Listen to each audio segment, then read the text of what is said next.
दोस्तों, धुरंधर 2 मूवी में अतीक अहमद को आतंकवादी बताया गया है।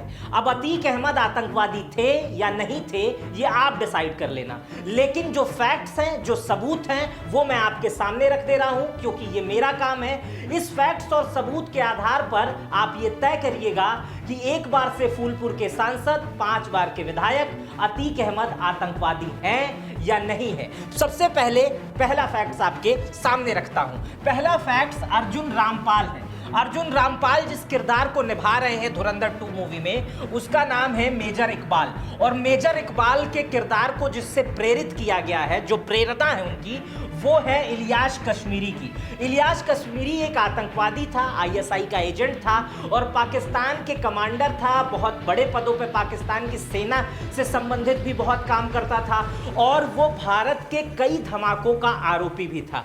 लेकिन अतीक अहमद को इसी से बात करते हुए फिल्म में दिखाया गया है। अब फिल्म वाले कैसे ये दिखा दिए, ये मेरी समझ से बाहर है, क्योंकि जिस इलियास कश्मीरी को मेजर इकबाल उसमें बताया गया है, उस इलियास कश्मीरी की मौत 2011 में हुई और उसमें जो अतीक अहमद की कन्वर्सेशन दिख रही है वो 2014 के बाद की दिख रही है, मोदी गवर्नमेंट बनने के बाद की दिख रही है, नोटबंदी के आसपास की दिख रही है। अब जरा 1 मिनट के समझने की कोशिश करिएगा कि जिस आदमी की मौत ही 2011 में हो गई, उससे 2014 के बाद अतीक अहमद कैसे बात कर रहा था। अब समझिए, इलियास कश्मीरी को मनी कंट्रोल ने लिखा है कि इलियास कश्मीरी ड्रोन में मारा गया। ड्रोन में इलियास कश्मीरी की मौत हुई।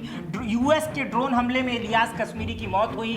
पाक मीडिया का दावा कि ड्रोन हमले में इलियास कश्मीरी मारा गया। उस समय सभी बड़ी मीडिया ने इसको रिपोर्ट किया था, इसको बताया गया था। लेकिन जिस आदमी की मौत ही 2011 में हो गई, उसे 2023 में 2014 के बाद कैसे दिखाया गया। डायरेक्टर और प्रोड्यूसर से इतनी बड़ी गलती कैसे हो गई, इतना बड़ा प्रोपेगेंडा, इतना बड़ा मिस्टेक करने से पहले थोड़ा सा तो ध्यान रखना चाहिए था कि जिस आदमी की मौत ही 2011 में हो गई, उसको भारत के एक व्यक्ति से आप 2014 के बाद से बात करा रहे हैं। चलिए, ये आप डिसाइड करिएगा, इसीलिए मैंने शुरुआत में ही छोड़ दिया था। अब कुछ प्रोपेगेंडा के बयान आ रहे हैं कि अतीक अहमद आतंकवादी थे या नहीं थे। जब इस पर डिस्कशन हो रहा है तो नेताओं के बयान भी सामने आ रहे हैं। नेताओं के बयान में तारिक अनवर ने कहा है कि यह प्रोपेगेंडा है और अतीक अहमद बदमाश थे, ये तो ठीक था, वो माफिया थे, डॉन थे, लेकिन उनको आईएसआई और पाकिस्तान से नहीं जोड़ना चाहिए।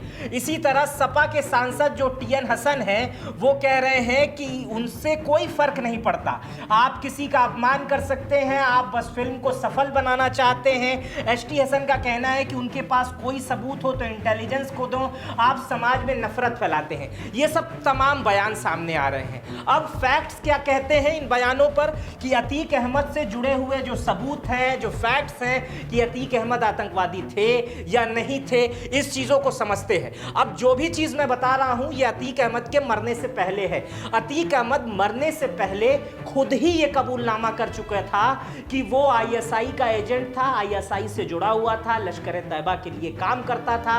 और ये तमाम चीजें अतीक अहमद खुद एसटीएफ को बताई थी और कोर्ट के कहने पे बताई थी। शाहगंज थाने में एफआईआर दर्ज है, बाकायदा ये नोट है, एफआईआर दर्ज है और ये बयान भी कोर्ट के आदेश पर दिया गया था, जिसमें अतीक अहमद ने क्या क्या बयान दिया है वो मैं आपको पढ़ के बताता हूं। अतीक अहमद ने बताया कि उसके संबंध पाकिस्तान से हैं और आईएसआई आतंकी संगठन लश्कर तैयबा से जुड़े हुए लोगों से है। बाकायदा अतीक अहमद ने यह लिखित बयान दिया हुआ है और इस मामले में शाहगंज थाने में एफआईआर दर्ज है। अतीक अहमद ने बताया है उसमें कि आईएसआई द्वारा ड्रोन के माध्यम से पंजाब में हथियार गिराए जाते थे, जिसके बाद से नेटवर्क के जरिए उन हथियारों को हमारी टीम जो है वो अलग अलग जगहों पर बेचती थी और पहुंचाती थी।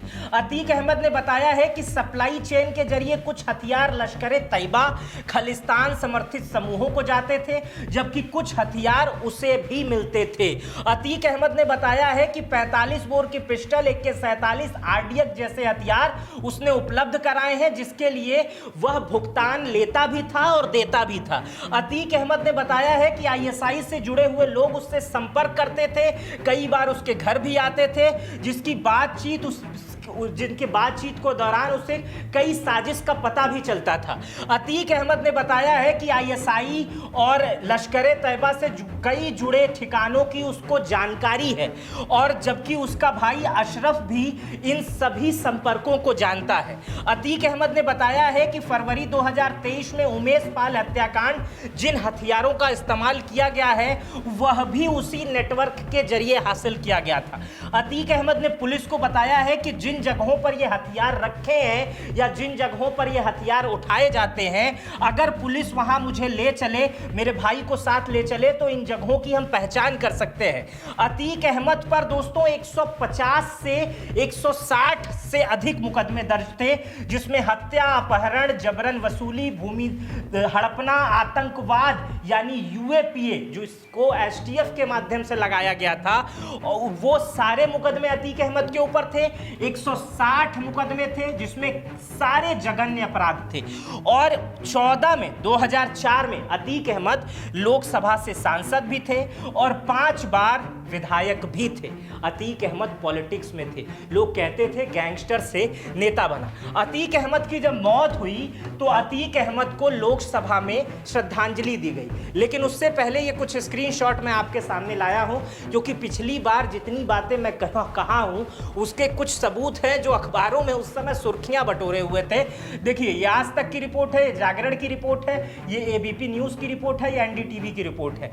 एबीपी न्यूज ने लिखता है, पाकिस्तान आईएसआई और लश्कर तैयबा से संबंध के आरोप में एटीएस प्रयागराज में अतीक अहमद उसके भाई से करेगी पूछताछ। उत्तर प्रदेश पुलिस की चार्जशीट में कहा गया कि अतीक अहमद के पाकिस्तानी और आईएसआई लश्कर से संबंध है। जागरण लिखता है, कई वर्षों तक लश्कर तैयबा के संपर्क में रहा अतीक, आईएसआई ने आरडीएक्स की आपूर्ति की। आज तक लिखता है, आईएसआई के संबंधों को लेकर अतीक के खिलाफ एफआईआर दर्ज, यूएपीए के तहत केस। अब ये सारे सब अखबार उस समय लिखे गए हैं जिस समय ये घटना हो रही थी। अब इन्हीं सब घटना का तार जोड़कर पिक्चर बना दी गई, लेकिन पिक्चरों में भी गलती की गई। पिक्चर में जिससे अतीक की बात कराई जा रही थी वो आदमी 2011 में मर चुका था। इसीलिए पिक्चर अलग चीज होती है, फैक्ट्स अलग चीज होती है। जो फैक्ट्स हैं बस वो मैं आपके सामने रख रहा हूं। अतीक पे जो मुकदमे दर्ज थे, अतीक का जो कबूलनामा था वो मैं आपको बताया। अतीक कोई साधारण व्यक्ति नहीं था, उसके ऊपर 160 से ज्यादा जघन्य मामले दर्ज थे, और जो पीड़ित हैं वो जब अपना बयान देते हैं तो उनके आंखों में आंसू होते हैं। और बहुत सारी रिपोर्ट करने के दौरान मेरी भी ऐसी कई लोगों से मुलाकात हुई जो अतीक के द्वारा सताए भी गए हुए थे, बहुत सताए गए थे। और बहुत सारे ऐसे लोगों की भी मुलाकात मुझसे हुई जो अतीक के कुछ पैसे जिनको मिले थे और वो बहुत खुश भी थे। लेकिन फिलहाल अतीक भारत से सांसद भी थे और 5 बार के विधायक थे। इसलिए जब अतीक की मौत हुई तो बाकायदा लोकसभा में मृत्यु लेख पढ़ा गया, बाकायदा शोक व्यक्त किया गया। बहुत सारे सांसद, ओम बिरला खुद उस शोक लेख को पढ़ रहे थे। ओम बिरला लिखते थे उस समय जब अतीक अहमद की मौत हुई कि अतीक अहमद के बारे में ओम बिरला ने बताया, उत्तर प्रदेश के फूलपुर निर्वाचन क्षेत्र से 14वीं लोकसभा के सदस्य थे अतीक अहमद। वे रेलवे से संबंधित समिति के भी सदस्य थे। वे उत्तर प्रदेश विधानसभा के भी सदस्य थे, जिसका निधन 15 अप्रैल 2023 को प्रयागराज में 60 वर्ष की आयु में हुआ।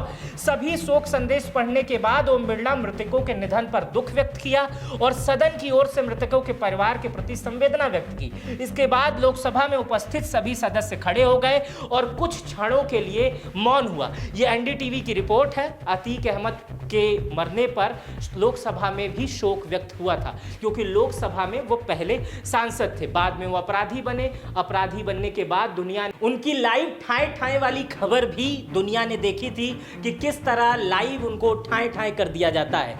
अब इस पूरी वीडियो में आपको क्या समझ में आया, कितना आप इस वीडियो को समझ पाए, अतीक को कितना समझ पाए, इस पिक्चर को कितना समझ पाए, इस पिक्चर को आप प्रोपोगेंडा मानते हैं, अतीक अहमद को आतंकवादी मानते हैं, अतीक अहमद को सांसद मानते हैं, क्या मानते हैं, ये सब आप कमेंट बॉक्स में रखिएगा। इस पूरे वीडियो में मेरा अपना कोई विचार नहीं है। ये जितने फैक्ट्स हैं ये सब इंटरनेट पे उपलब्ध है, सब सरकार द्वारा दिए गए हैं। और दूसरा, अतीक अहमद की पिक्चर के बारे में भी जितने फैक्ट्स हैं वो धुरंधर मूवी के डायरेक्टर ने पिक्चर हॉल में दी है। अगर आपने देख ली है तो आप मुझे कमेंट बॉक्स में बताइएगा, नहीं देखी है तो देखकर बताइएगा, और जो भी अपनी राय है उसको कमेंट बॉक्स में दे दीजिएगा। अपना बेहद ख्याल रखिएगा। मेरा नाम मित्र प्रकाश है। चैनल पे नए हैं तो सब्सक्राइब कर बेल आइकन दबा दीजिएगा। ज्वाइन बटन पे मेरे साथ आएंगे तो और अच्छी बात होगी। बहुत बहुत धन्यवाद।